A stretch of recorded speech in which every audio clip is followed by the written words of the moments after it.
Sri Aurobindo's Savitri, a legend and a symbol. Part 2. Book 4. The Book of Birth and Quest. Canto 1. The Birth and Childhood of the Flame.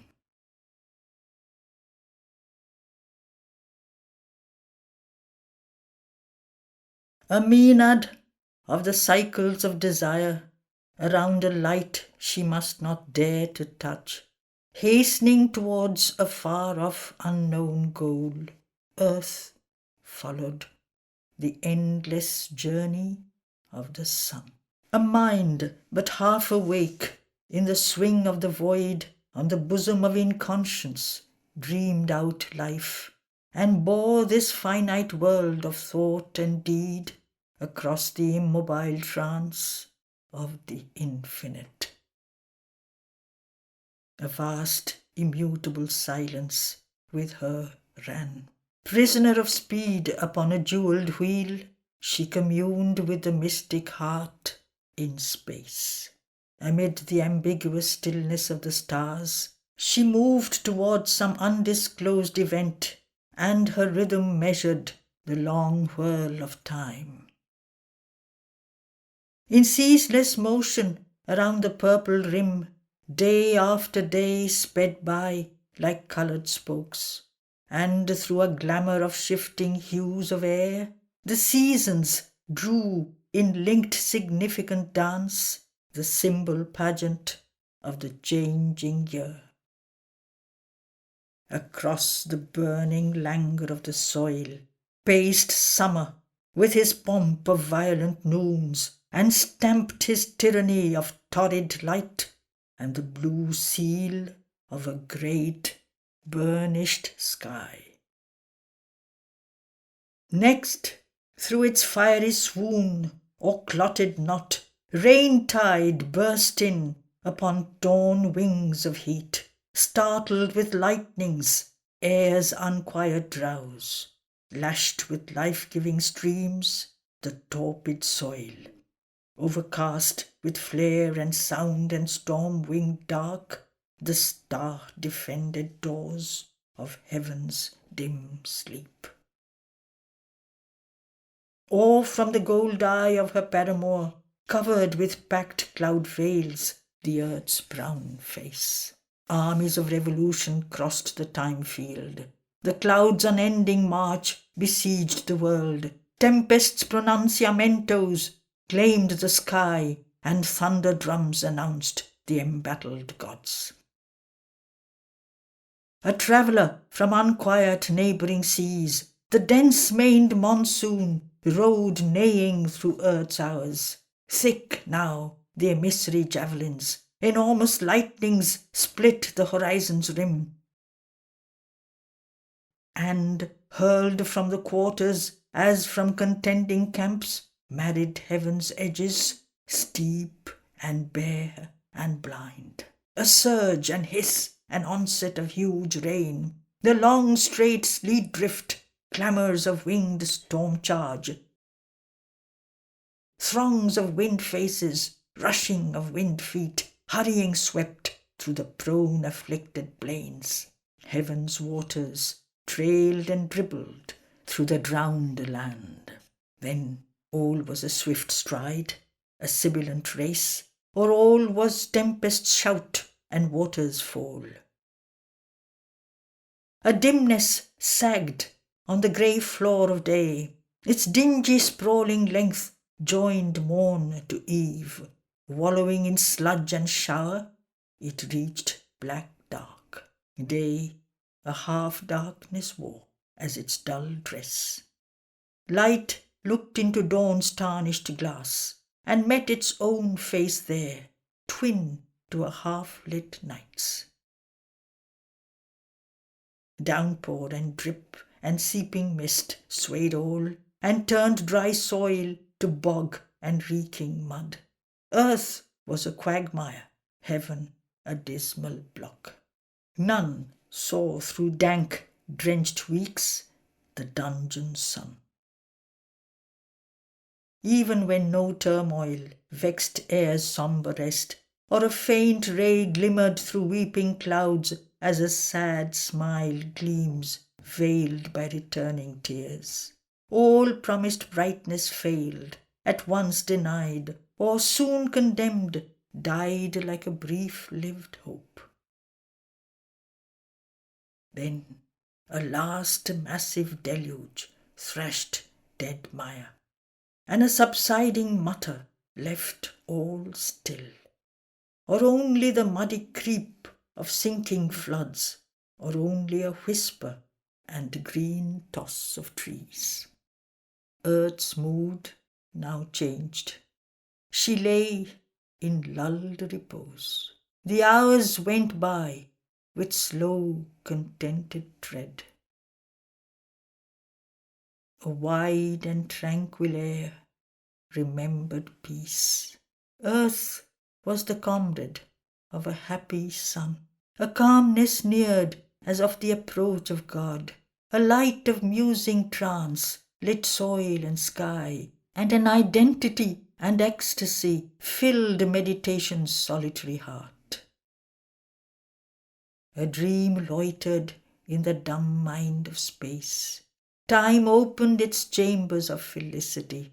An exaltation entered, and a hope, an inmost self, looked up to a heavenlier height. An inmost thought kindled a hidden flame, and the inner sight adored an unseen sun. 3 thoughtful seasons passed with shining tread, and scanning one by one the pregnant hours, watched for a flame that lurked in luminous depths, the vigil of some mighty birth to come. Autumn led in the glory of her moons, and dreamed in the splendour of her lotus pools.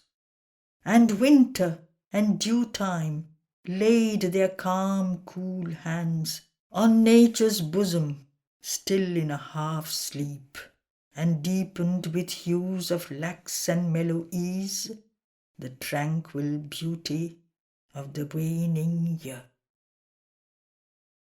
Then spring, an ardent lover, leaped through leaves and caught the earth bride in his eager clasp. His advent was a fire of irised hues. His arms were a circle of the arrival of joy. His voice was a call to the transcendent sphere, whose secret touch upon our mortal lives keeps ever new the thrill that made the world, remolds an ancient sweetness to new shapes, and guards intact, unchanged by death and time, the answer of our hearts to nature's charm, and keeps forever new, yet still the same, the throb that ever wakes to the old delight, and beauty, and rapture, and the joy to live. His coming brought the magic and the spell. At his touch, life's tired heart grew glad and young. He made joy a willing prisoner in her breast. His grasp was a young god's upon earth's limbs.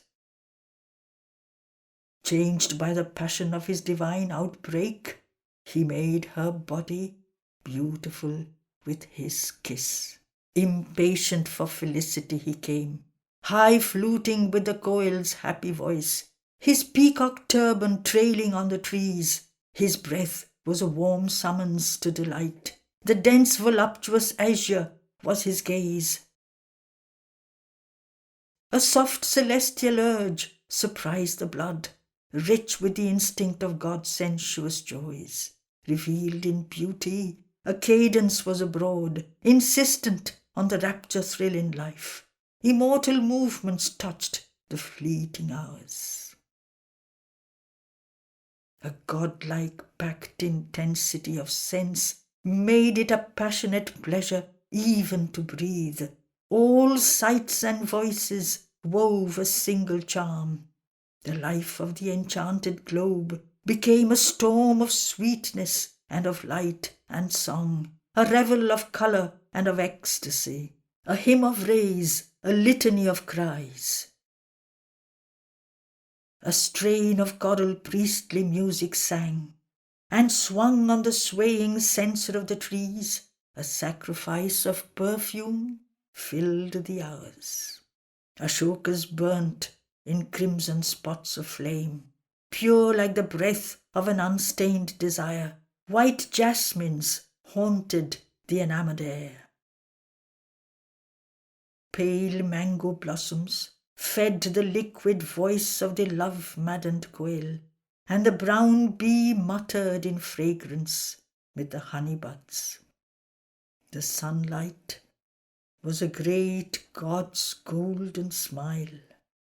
All nature was at beauty's festival. In this high signal moment of the gods, answering earth's yearning and her cry for bliss, a greatness from our other countries came, a silence in the noise of earthly things, immutably revealed the secret word. A mightier influx filled the oblivious clay. A lamp was lit, a sacred image made. A mediating ray had touched the earth, bridging the gulf between man's mind and God's. Its brightness linked our transience to the unknown. A spirit of its celestial source aware, translating heaven into a human shape, descended into earth's imperfect mould, and wept not, fallen to mortality, but looked on all with large and tranquil eyes.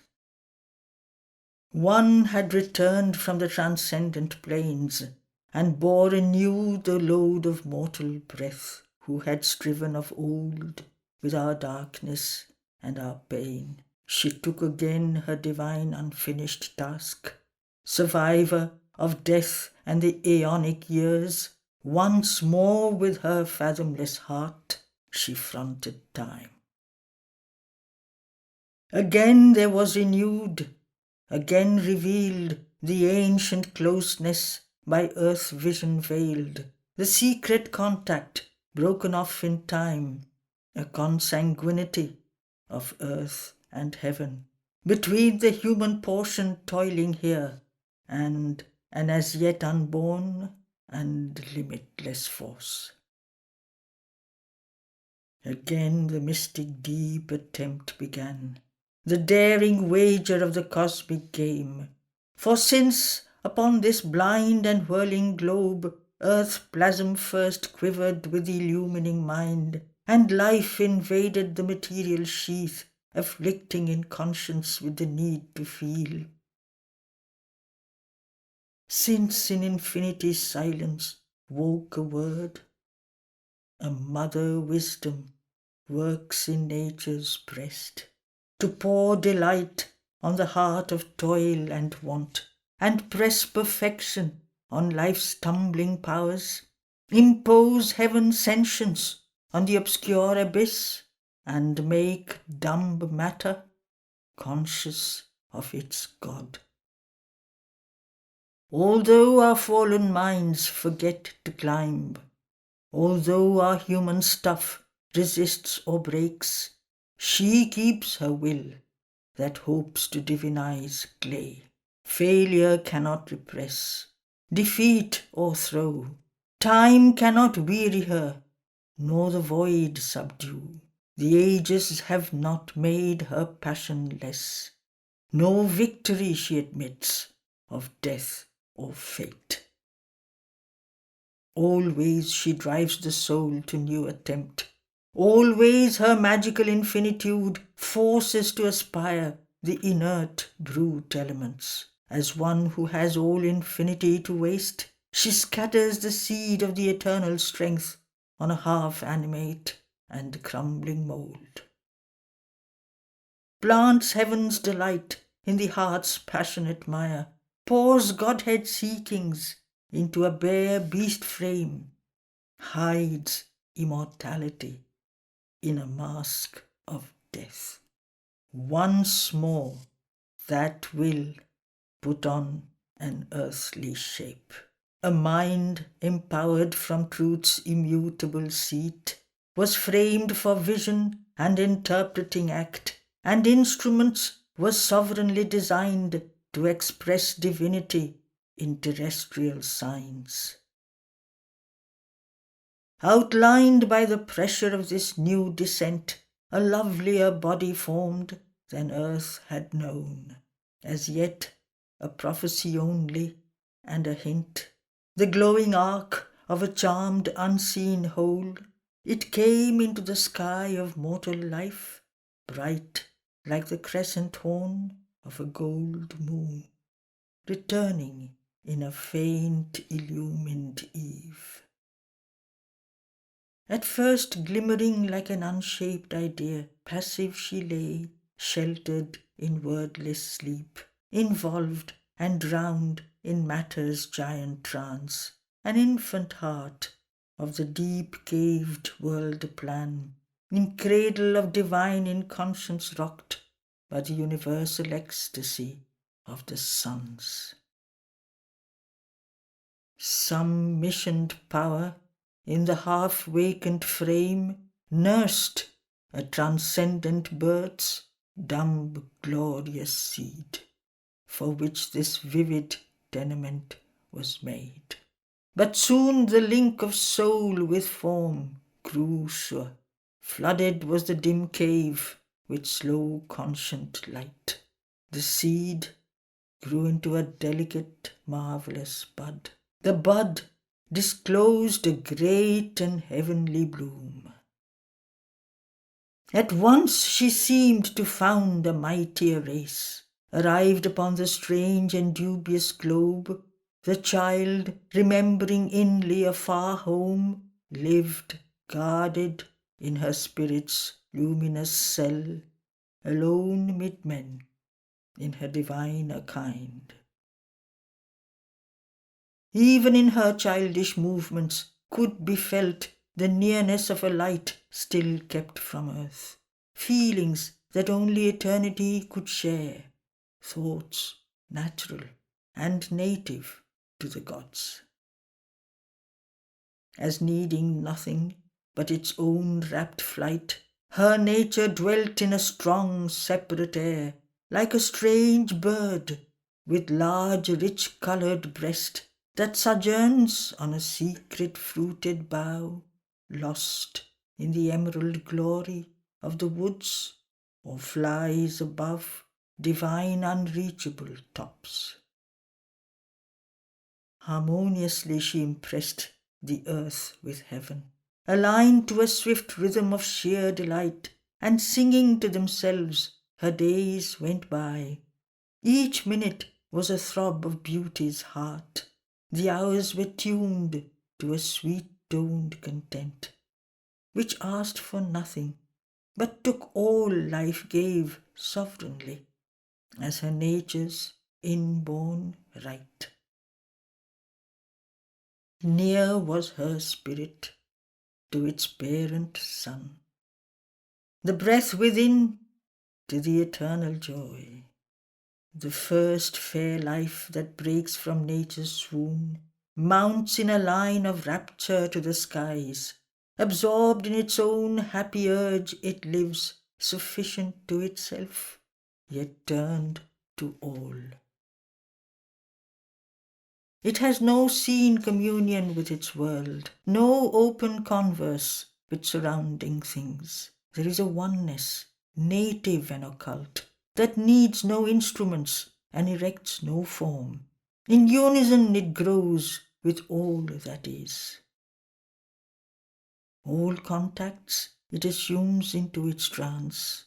Laugh-tossed, consents to the wind's kiss, and takes transmutingly the shocks of sun and breeze.